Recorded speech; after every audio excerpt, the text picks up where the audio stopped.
Comme nous approchons de cette période qu'on appelle les Shovavim, c'est une période qui commence à partir de la paracha de Shemot jusqu'à la paracha de Mishpatim. Et pendant cette période, c'est le moment opportun pendant lequel on est aidé du ciel. Les portes sont plus faciles à ouvrir pour réparer les fautes qu'on a pu commettre dans notre vie qui concernent ce qu'on appelle le Pgam Haberit. C'est-à-dire que quelqu'un qui, malheureusement, à cause de l'influence néfaste, à cause de choses qu'il a vues, pour toutes sortes de raisons, qui se serait permis de manière délibérée de se faire des écoulements de lui, de spermatozoïdes, sur chose qui est très très grave, nécessite ce qu'on appelle un tikkun, une réparation. Mais naturellement, il faut bien le comprendre et le savoir. Ne peut commencer à penser à réparer que celui qui, avant tout, s'est arrêté de commettre ce genre de faute très, très, très grave. Il est considéré presque comme un assassin, il faut le savoir. Donc celui qui a pris vraiment l'engagement, qui ne trébuche plus et qui veut réparer ses erreurs du passé, alors bien sûr la porte est ouverte à la réparation et c'est pendant cette période qu'on appelle les Shovavim. En ce qui concerne cette faute-là, le Harizal nous explique que normalement, il faudrait jeûner 84 jours. D'ailleurs, où on voit cette allusion dans la Torah, vous savez que Yaakov Avinu, le troisième des patriarches, s'est marié à l'âge de 84 ans. C'est pas par hasard. Yaakov vient réparer justement la faute qu'on appellerait les écoulements interdits qu'a subi Adam Arishon après avoir été renvoyé du Gan Eden, après avoir trébuché, tombé dans ce monde. Il passe une période où, malgré lui, des écoulements se passent, et pour que cette faute soit réparée, donc quand il revient en réincarnation chez Yaakov, Yaakov va être celui des Avot qui ne se marie qu'à 84 ans, et jusqu'à ce moment-là, il n'a sur aucun écoulement qui sort de lui, et c'est pour ça qu'il va dire de Reuven, Reshitoni, le début de ma force. C'est la première goutte de sperme qui sort de lui, qui est donnée en Léa, de laquelle va naître Reuven. En tous les cas, nous avons énormément de faits, d'histoires qui se sont produites, qu'on voit que ce que nous faisons dans ce monde peut éviter des terribles punitions dans l'au-delà, et à part les ennuis dans ce bas monde. Bien sûr, comment réparer, à part le jeûne lui-même? Ce qu'il y a, c'est qu'il faut savoir que ces fautes-là ont eu un impact dans les mondes supérieurs, dans certaines spirotes. Et c'est bien sûr, c'est ce que l'Arizal est venu nous enseigner, à quoi il fallait penser, comment réparer, vers où notre pensée doit monter. Et ensuite est venu le Rashash qui nous a bien sûr détaillé exactement à quel endroit était la réparation. Et bien sûr qu'on appelle ça, que c'est clair que c'est une faute qu'on peut réparer et que bien sûr que le Zohar n'a jamais dit que c'était quelque chose qu'on ne pouvait pas réparer comme certains ont voulu le comprendre ou le croire qu'ils le comprenaient dans le Zohar. Et déjà, Baruch Hashem, un grand nombre de grands Chachamim, surtout le Sefer Shomer Emunim de Rabbi Aaron Roth, qui explique quel était l'endroit où le Zohar apparemment laissait comprendre qu'on ne pourrait pas réparer cette faute, et que dans des endroits où le Zohar c'était explicite qu'on pouvait la réparer, et qu'est-ce que voulait dire le Zohar. Et en fait, il nous dit juste qu'il faut une grande teshuva. Et naturellement, ce qui est le plus important, c'est d'abord avant tout le regret vraiment sincère, l'engagement, bien sûr, comme dit le Rambam, mais Baruch Hashem, que nous avons le Harizal et le Rashash qui est venu après lui, pour nous dire comment on devait, quelle était la tfila que nous devons réciter, ce fameux Hanenu. Et c'est pour ça que nous qui avons eu cette chance d'être dans ce milieu où on nous a enseigné, on a pu apprendre par nous-mêmes, avec ceux avec qui nous entouraient, cette tfila du Rashash, la connaître, la comprendre. Alors on essaie chaque année, bien sûr, pour faire mériter le peuple d'Israël de faire cela. Cette année, Be'ezrat Hashem, Tafshin Ayin Bet, donc nous allons faire le petit coup qui concerne uniquement les écoulements interdits, Be'ezrat Hashem, le jeudi 17 Tevet, qui correspond au 12 janvier.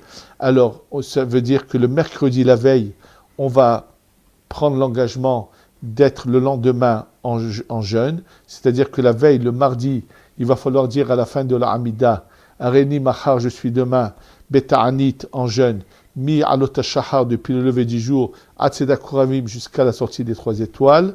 Et on dit bien sûr, Ve'imani lo chalolo ertze, si je ne pourrais pas ou je ne veux pas pour une raison quelconque, Shomar Mizmor David Hashem lo elo ehsar ou Chalafsik, en disant le Mizmor le David Hashem lo elo ehsar, je pourrais arrêter mon ta'anit.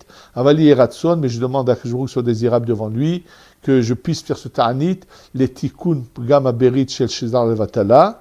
Donc il faut recevoir le ta'anit la veille, donc le mercredi 16 Tevet 11 janvier, dans l'après-midi, avant la nuit, à Mincha, penser à s'engager.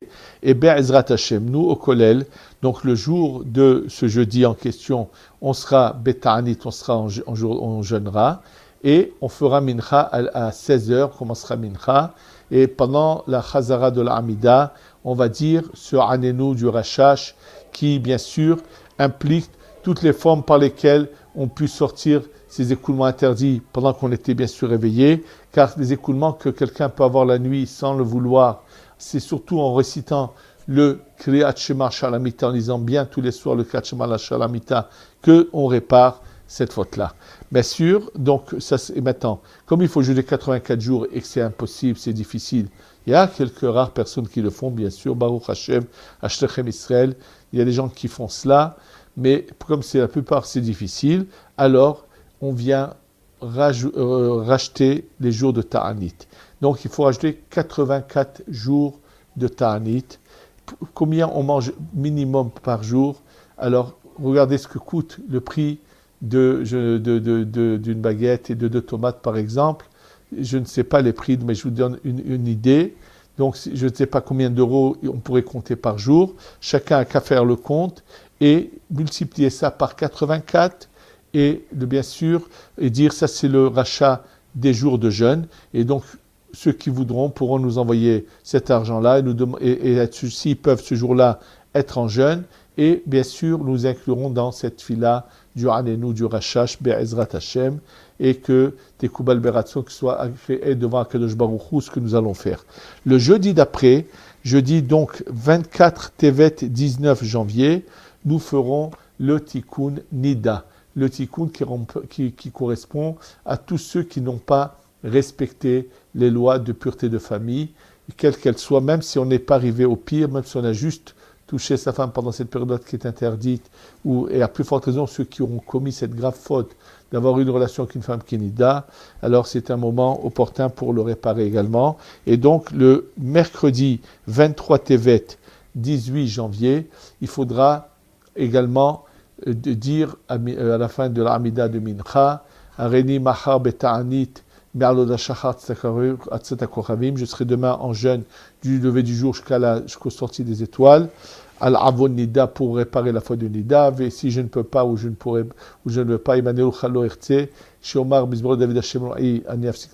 je dirai donc cette fila de Mizmor de David, je pourrais arrêter mon ta'anit, avali ratson, bien sûr que Dieu fasse que je puisse le faire et que ce soit comment on appelle ça, que je sois pardonné sur cette faute-là de Nida.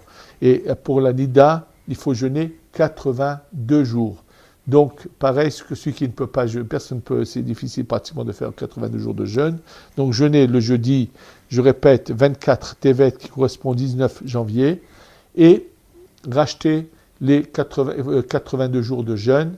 Et donc, tous ceux qui voudront, donc à nous contacter, on leur dira comment faire parvenir des chèques, vous pouvez les envoyer, il n'y a aucun problème. Juste quand vous écrivez un chèque et vous l'envoyez, vous dites cet argent est pour le rachat, si c'est pour les Zalal Vatala, les 84 jours que j'aurais dû jeûner pour Zalal Vatala.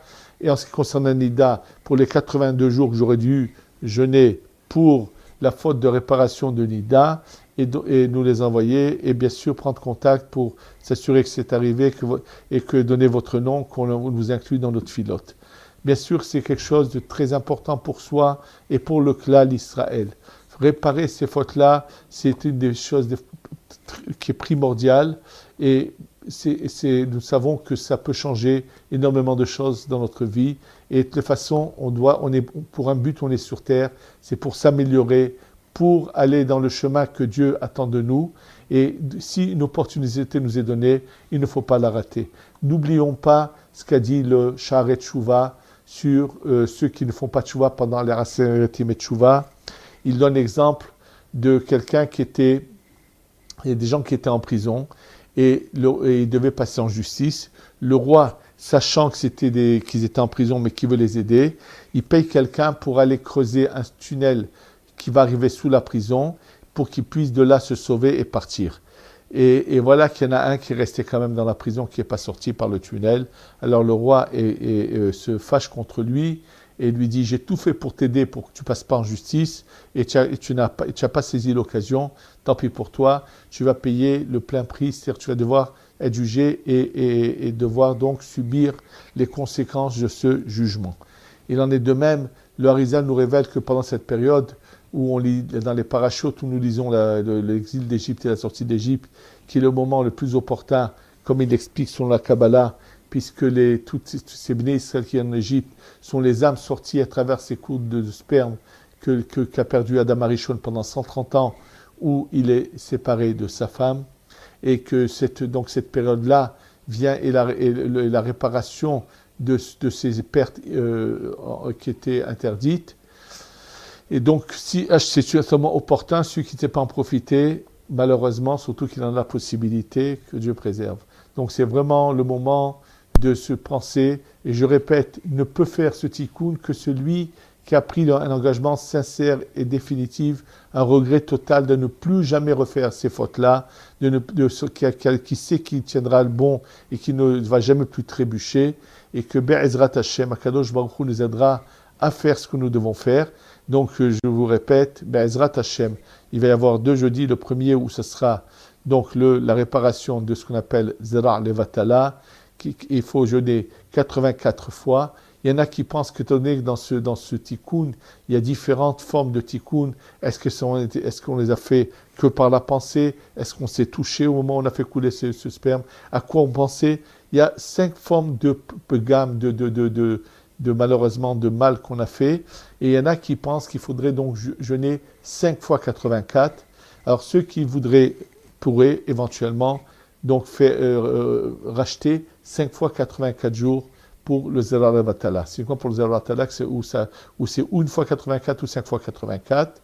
Et même celui qui est sûr qu'il n'a jamais fait dans sa vie, il doit quand même le faire pour le cas où dans une vie antérieure, il a trébuché. Et il en est de même en ce qui concerne Nida. Mais Nida, c'est 1 fois 82 jours qu'il faut racheter.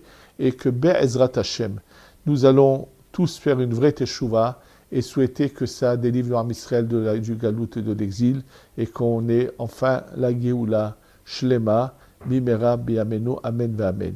S'il y a d'autres questions, d'autres précisions, adressez-vous à nous et nous apporterons les précisions nécessaires. Donc tous ceux qui veulent participer, donc envoyez leur nom, rachètent leur jour de jeûne, les font parvenir, et Be'ezrat Hashem, qu'ensemble on fasse ce tikkun du Yesod qui nous emmènera à la Géoula, chez Tavo Bemera, Be'amenu, Amen, Ve'amen.